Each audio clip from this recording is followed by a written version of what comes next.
Are you in the feast or famine mode? Or do you ever wonder how you can live your bucket list right now while you are running a profitable business? If so, stay tuned because you'll want to hear our guest today, Sherry Caulfield.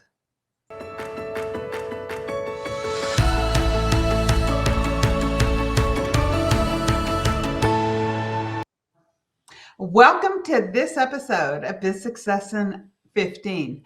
I will be interviewing Sherry Caulfield.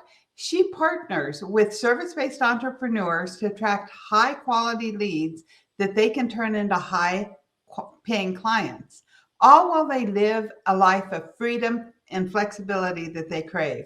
Sherry is living her bucket list now, having sold her home and most of her possessions to travel the world, taking her coaching and consulting business with her, and she's never looked back.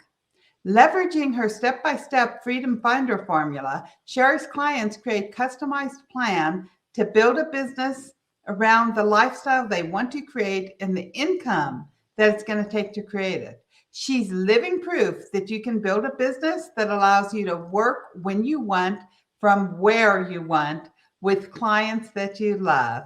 Welcome, Sherry. It's a pleasure to have you. I'm so excited to be here, Cindy. Thank you. So, to start with, tell us a little bit about who you serve and what made you decide to sell all your possessions and travel the world. How did you get into this? Absolutely. Well, first of all, I've been in this topsy-turvy world of being an entrepreneur for over 2 decades, and I've seen it all during that time. Um, I love working with primarily female service-based entrepreneurs who know that they have a huge gift to share, but they want to do it in a way that allows them to live the lifestyle that they want to live.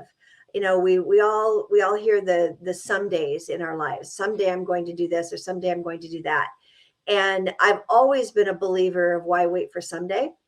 And quite honestly, several years ago, I had that, I call it my knock upside the head moment, that I had, despite saying that literally almost in my entire life, I had unconsciously got myself into a place where the business I had built, my marketing strategies, were requiring me to basically be in California. I was using live speaking and live networking to get most of my clients.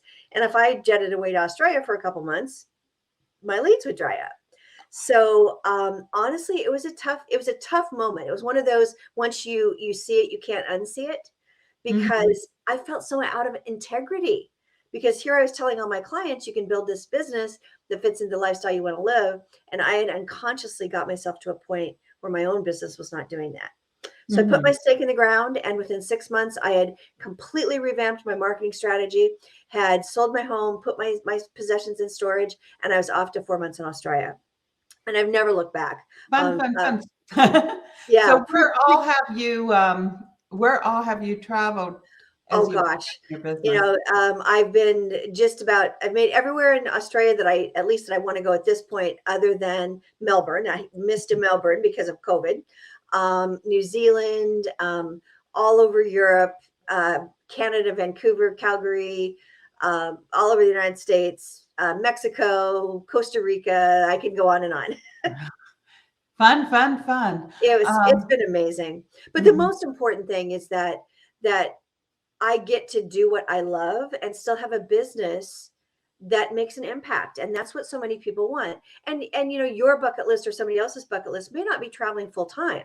I work with a lot of clients that want to retire their husband, or they are Mhm. their mom and they want to have a business they can work 9 to 3 and be able to be a full-time mom outside of school hours. It doesn't it Whatever your bucket list is, let's build a business that fits into that lifestyle. And that's really what I'm all about. And I love helping my clients to get clear on that vision, and then create the solid foundation they need for success. And then, most importantly, choose and implement the right marketing strategies so they create that consistent flow of leads that gives them that income and that flexibility that they desire. Exactly. So, where does one even start if they want to start living their bucket Yeah. list while running their business? Well, we touched on it before. It's basically, it all starts with vision, Mhm. because we have to make sure that we're clear on what the life is that we want to live. And when I say life, I mean every area of your life, your relationships, your environment, where you're living, how you're living, what you're spending your time doing. Your health is critically important, of course. The wealth that you need to have in order to live that lifestyle. And then, of course, how your business fits into all of that. But your business really needs to come, I don't want to say it comes last, but it needs to be created around those other life parameters. And when you get clear on that vision, then you know where to go from there in creating your business. Now, I personally use a vision letter process where you write a letter to a friend that you haven't seen for a year. Have you ever done this, Cindy? I've never done that. No. So you write a letter to a friend that you haven't seen for a year, describing for them everything that's happened in your life in the last year when everything that you want has already happened. Okay. And describe it in detail. So it's a vision board in words. Okay. And it's so powerful because people get clear on how they really do want to be spending their time and where they want to be and what their relationships are like. And it can be your anchor when you're going through those. We all know there's these ups and downs as an entrepreneur. When you're in one of those troughs, it's a great anchor to bring you back to why you're doing all this. So start with your vision. And I'd love that. I've never per se written to my friend, but for years now, on January 1st of each year, I write myself a letter to, I write a letter to me from my future self. Yes. And exactly the same thing. It's like everything that I want to happen that year and everything that's happened. And one of the most magical things that ever happened was, we was planning to move to Prescott, Arizona from California. So on January 1st, we could not fix up our house. We'd lived there for over 20 years. It needed some TLC. We couldn't do it while we lived there because my husband has a parrot and all the construction would kill the parrot. So at the beginning of the year, I wrote, hey, we found this beautiful place to lease in Prescott and we fixed up our house and we sold it within 2 weeks and I got X amount of dollars net profit. Right. Well, as we started looking for a place to rent, a house flipper came to me and offered me that exact net amount. So I sold my house when it wasn't for sale. I got the exact dollar amount I wanted, and I didn't have to bother fixing up the house. How great is that? And see how powerful you are? So, anyways, excuse me. And so what do you think stops entrepreneurs from living their bucket list, from living their dream? I mean, as you were talking at first, I was like, well, I don't want to travel the world, but I have wanted to live in Prescott for so many years. And I love, love, love this city. I love the views, the mountains. So I guess I am living my bucket list without realizing it. Yeah, and your bucket list is about, more even than where you live. It's really about how do you want to spend your time? And do you want to have leisurely mornings and not start your work until noon? Do you want to, be able to be a weekend traveler? It's not about necessarily even where you live. It's just, how do you want to live your life? What are the things that you want to do? What are the dreams, the hopes and the dreams, and really letting yourself dream? I really believe COVID, we lost a lot of our ability to dream. And I think it's starting to come back now, but it's something that is so important to light you up from the inside out. Exactly. Yes, dream. And what's sad about dreaming is they did a study of like 6-year-olds and their creativity and their imagination level was sky high. And then they took these same children and they checked them at 12 years old.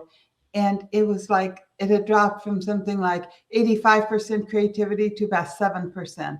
And why is that? It's because parents, teachers, not meaning to hurt children, they're like, stop daydreaming. Oh, that's never going to happen. Pushing down the dreams. My daughter, when she was little, she always said she was going to be the first female Dodger player. And I would always tell her, well, honey, if you practice hard and you play and you keep that, you can achieve that. And my family and my ex's family, they would just yell at me all the time. Why are you encouraging her? That's just a pipe dream. It's never going to happen. I'm Yeah. like, who says it's not going to happen? I honestly believed if she worked hard, she could have. But she became a teenager and got more involved with boys than baseball. Yeah, I hear you. I hear you. Well, I but know but you were that's asking. it's sad. And so I think, besides the fact of COVID, people in general as children were so often told Yeah. not to dream, or even as adults were told not to dream. And to me, that's the number one thing we have to do to build a successful business and a successful life is to Yes, dream. yeah, absolutely. And you're asking about what stops an entrepreneur from being able to do both. Yeah. And in my experience, the two biggest enemies of entrepreneurship are inconsistency and overwhelm. Yeah. And in my opinion, inconsistency drives the overwhelm. And what Mhm. happens is it's no wonder, right? You and I know this. We've been in this Mhm. industry for a long time. There is so much noise out there. Yes. And every day you've got somebody telling you that you should do something. And what happens is when we're newer as an entrepreneur, we don't really know how to discern, how to choose for ourselves. So it can end up being taken in by that. And what ends up happening is we keep piling all these things on top of each other, but we don't implement any of them consistently. So we're not getting results with anything. And all of a sudden, then the overwhelm comes in. So that Mhm. because we're not giving the strategies the chance to work for us before we move on to something else, that's actually contributing to the overwhelm that keeps you from being successful. So Mhm. that's, if we can stop the inconsistency, we will create entrepreneurs that have Mhm. successful businesses and aren't killing themselves doing it. Mhm. I find, I know what you believe in this, but so many people, they join so many different programs from so many different mentors. Yes. And there's always this person's telling you to do this person's doing this. You get overwhelmed, you don't know what to Yes. do, so you do nothing. And I have said, I will always say, I never, ever, ever would have received the success that I received without one-on-one personal coaching. I agree 100%. I always tell my clients, you can save time or you can save money. Right. And usually you can't save both. Mhm. And Um, the power of a one-on-one coach is not only that customized support, but you go farther faster. It's in my opinion, it's a fact. Right. When I started my coaching, I began my coaching career as a divorce coach, and my coach had me do a telesummit, a long Yeah, time ago. There right, was no right. video. Yeah, And what I did, I mean, I had 13 speakers. I added 500 people to my list, and I got about 50 people to join my $50 a month program. yeah, And that is how I started my coaching yeah, business. But I would not have known to do that, all the steps involved and stuff, had I not right. been working one-on-one with a coach Yeah, that completely led me through. I worked with her for years. Um, yeah. and I mean, we're still good friends, but it's like I don't even think I joined a group program until I was in my second or third year of coaching. Yeah. Well, Because and you and I could probably talk, for hours about the benefits of one-on-one versus group coaching. yes.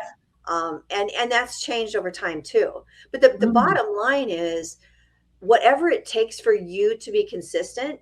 And one of the things is even if you don't have a coach, stop listening to every guru that's out there.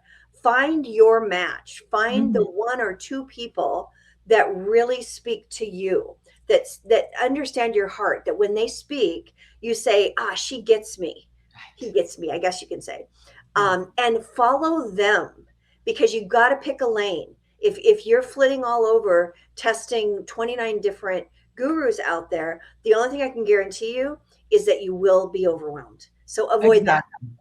And I always say too that a lot of times uh, they people know how to sell. I mean, Hmm. and they know how to market things to make you think you Right, need it. And so you have to always ask yourself, and they know how to sell and they make you think you need it right this second because you'll never have the opportunity right. again. But if you can relax just into that belief, whatever I need, I'm going to have when I need it. I Yes. don't And need that to when have I need it is everything what's now. important. Yeah. And really start asking, do I need this right now? Am I solving a problem I have right this minute? Or am I trying to solve a problem I might have 6 months from now? Mm-hmm. And Absolutely. just sometimes those have helped me and my clients really decipher what to purchase and what not to. Yeah. Well, and the When it comes, problem is that what we're speaking about is what creates the feast or famine mentality, yes. because there's always something else out there. So just like when I talk about feast or famine, I talk about the majority of entrepreneurs in their early stages, at least, they'll go out, they'll get a few clients, and then they'll go about serving those clients, and then all of a sudden they put their head up and they realize, I stopped all my marketing, I stopped listening to the gurus, even because I was busy serving my clients, but now I have no money coming in, I have no new clients coming in.